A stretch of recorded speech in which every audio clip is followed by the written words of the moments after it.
Debate presidencial 2023. ¿Querés saber quién ganó, de qué hablaron en economía, en educación y en derechos humanos los 5 candidatos presidenciales? Quedaste en este video de Entre Mates que te contamos todo.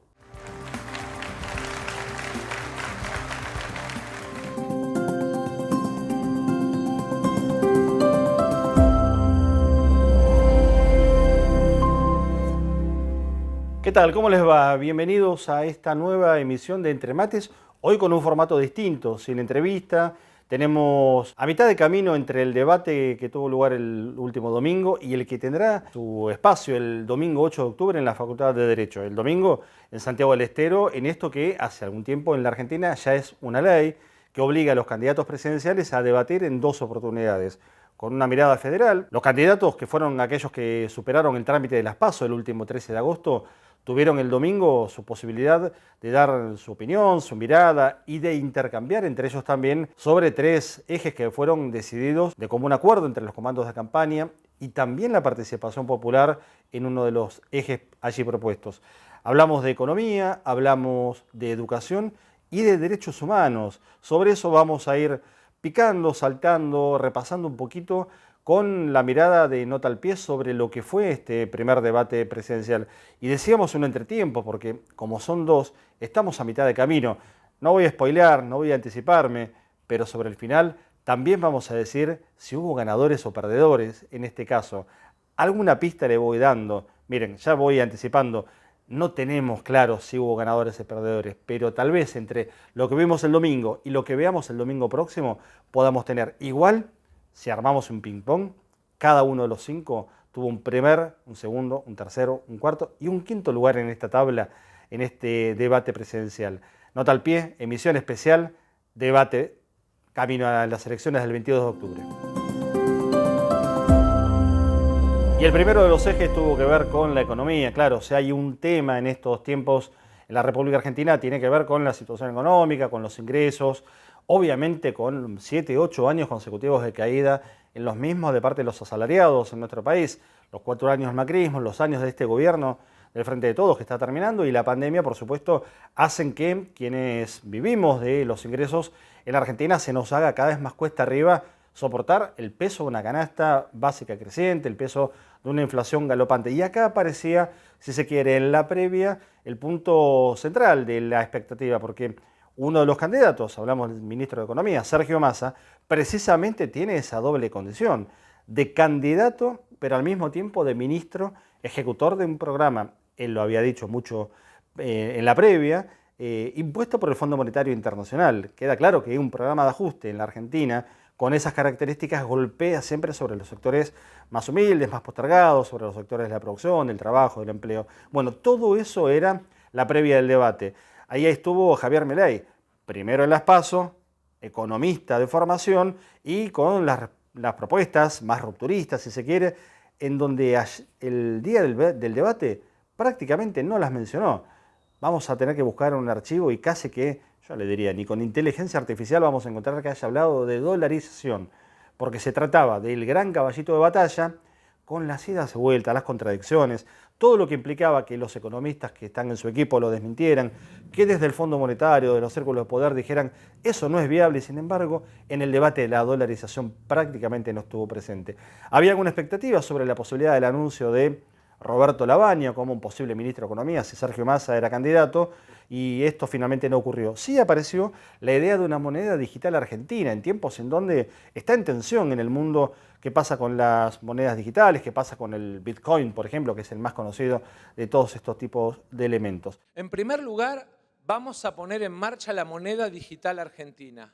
Con respecto a los 3 candidatos que no estoy mencionando, ni Massa ni Milei, y hablamos de Patricia Bullrich, bueno, acá podríamos hacer todo un programa especial, ¿no? Un capítulo con las contradicciones, con las dificultades, con la enorme tarea que tiene por delante de explicar un tema que no maneja y del que además tampoco, lo poco que puede llegar a conocer, lo hace con solvencia. Juan Schiaretti habló mucho de Córdoba, algunos se preguntaban, los memes, ¿no?, del debate, si era candidato a presidente o el candidato a gobernador de Córdoba, y Miriam Bregman con la posición sólida en términos de economía, obviamente desde una postura mucho más ideológica, mucho más contrapuesta al resto de los candidatos, pero sin que haga atractiva tampoco una cuestión. Algo dijimos en la apertura sobre el debate y las características. Bueno, en la economía también es como que nos quedamos con ganas de poquito más y vamos a ver qué pasó también con la educación y con los derechos humanos. 44 puntos de rating, el impacto en las redes sociales, los streamings que en el momento se hicieron y toda la repercusión posterior hablan también del interés a 3 semanas exactas de las elecciones. El segundo de los ejes temáticos tuvo que ver con la educación y ahí aparece entre las propuestas, insisto, aclaración, compañeras y compañeros, amigas y amigos, habría que buscar una palabra que no sea el debate, porque prácticamente debate no tuvimos. Pero al margen de eso, y dejando la, si querés, quisquillosidad que podamos llegar a tener con la palabra en sí, vamos a convenir que se trató de un debate, aún con esas reglas bastante estrictas, bastante cortadas, que los 45 segundos, que los 15 para preguntar, que los 2 minutos para la presentación de cada uno de los temas. Bueno, en educación, el contrapunto que de alguna manera nos pareció bastante sintomático, porque habla también de un estado de cosas que se está votando en la Argentina en estas elecciones, pero que se está sufriendo en el día a día. Tiene que ver con, por ejemplo, el presupuesto educativo. A ver, está de más decir que en un país con los niveles de pobreza, con los niveles de deserción escolar, con los niveles de conflictividad social, la educación es uno de los ejes centrales y formó parte de este primer debate. Allí en un momento el candidato de Unión por la Patria planteó y contó lo que había decidido hace algunos días el gobierno, que es el de enviar un proyecto para aumentar el financiamiento educativo del actual 6% al 8%. Quiero contarles que mandé al Congreso la ley que sube de 6 a 8 puntos del PBI la inversión mínima en educación. De esa manera lo explicaba Sergio Massa, pero aparece también la candidata del Frente de Izquierda, Miriam Bregman, planteándole a Massa, si no pueden sostener el 6%, ¿cómo lo piensan llevar al 8%? Ahí aparece uno de los puntos centrales. Sergio Massa, candidato, promete 8% de presupuesto educativo.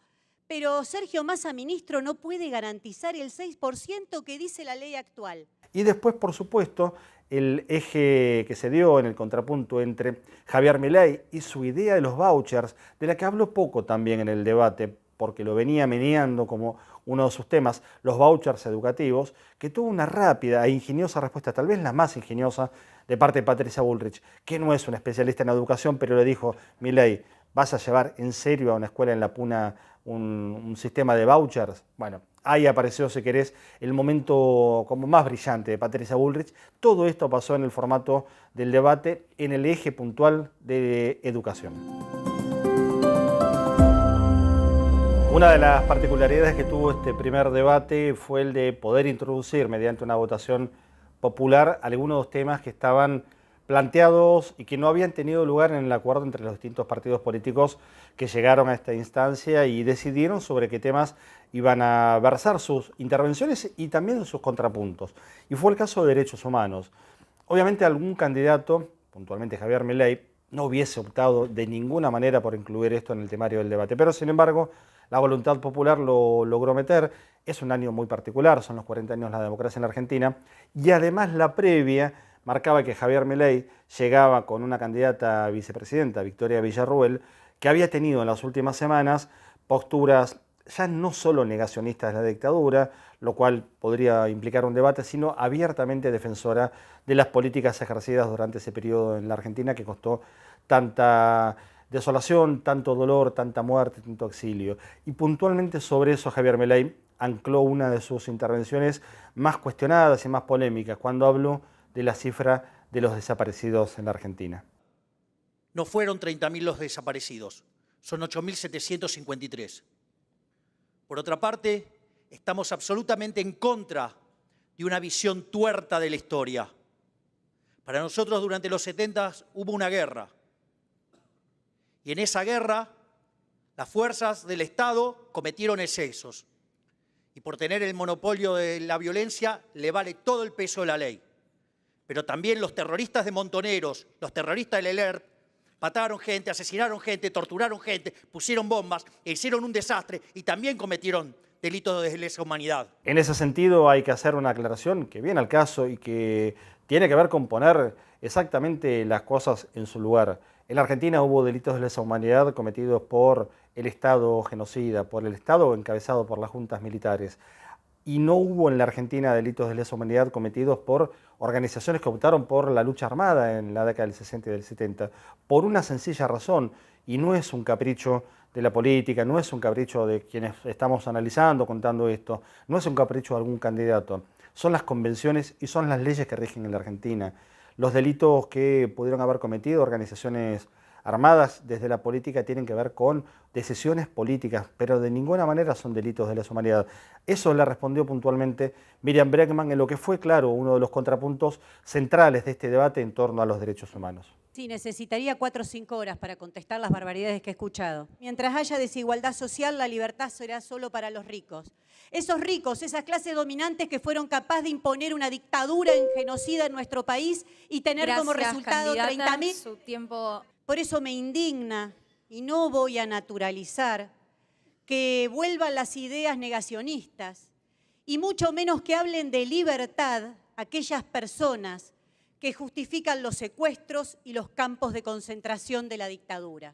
Y llegó el momento de las conclusiones de este análisis del primer debate, de nuestra reacción desde Entremate a lo que fue el encuentro de los 5 candidatos presidenciales el domingo en la Universidad de Santiago del Estero. El domingo próximo, el 8 de octubre, recordemos bien en la segunda parte, el segundo tiempo, dijimos, de este debate entre Javier Milei, Sergio Massa, Patricia Bullrich, Juan Schiaretti y Miriam Bregman, los 5 candidatos que superaron la instancia de las PASO. Y nos preguntábamos también aquí en Entremates sobre esta idea del ganador o del perdedor, de quienes salieron mejor parados, mejor posicionados, independientemente de lo que digan los seguidores, independientemente de lo que digan los fanáticos de uno o de otro. Digo, en estas horas los análisis están a la orden del día acerca de cómo actuó uno, cómo actuó el otro, las repercusiones, si estuvieron bien posicionados. El análisis propio de los contenidos, insisto con esto del debate, ¿no?, del cruce de los candidatos, es un título un poco más largo, y lo de debate tal vez, aunque no nos conforme, lo termina resumiendo.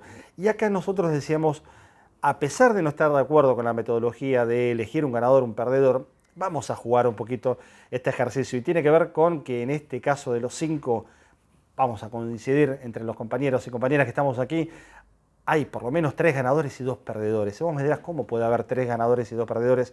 Alguno tiene que haber ganado y es muy difícil tener un ranking con uno solo ahí arriba, en donde uno entiende que comparten en la línea de los ganadores esa condición Sergio Massa, Javier Milei y Miriam Bregman. En el lado de los perdedores, si es para ponerlo en términos binarios, ganar o perder, como en el fútbol, como en el deporte, como en el vóley, como en cualquier actividad, los vamos a ubicar a Juan Schiaretti y a Patricia Bullrich. Obviamente se vio allí alguna carencia en términos de su discurso, alguna limitación en términos de su proyección nacional, en el caso de Juan Schiaretti, quien habló mucho de Córdoba. Sí, los memes de Córdoba estuvieron a la orden del día también para esta ocasión. Veremos qué sale en el segundo tiempo, veremos cómo en unos días, cuando nos volvamos a encontrar aquí en Entremates y desde Nota al Pie, pensemos qué nos deja este debate presidencial. Repetimos, obligatorio por ley y que nos pone en camino de definir en pocos días, en la primera vuelta, el 22 de octubre, el próximo presidente o presidenta de la República Argentina. Como siempre, la invitación a encontrarnos en este mismo espacio. Acá abajo con los comentarios nos pueden acercar también cómo les cayó este debate, qué esperan, si esperaban algo más. Repasemos, se habló de educación, se habló de economía, de derechos humanos, y la próxima será el turno de seguridad, el turno de trabajo y producción y el turno de ambiente. Un tema que también fue introducido por las audiencias y por quienes participaron proponiendo de qué hablar en el debate. Bueno, todo eso será en unos días. Y de nuevo, la invitación a suscribirse al canal, la invitación a seguir encontrándonos aquí en este Entremates con el comentario. Y será hasta la próxima, hasta después del segundo turno de este debate electoral presidencial 2023.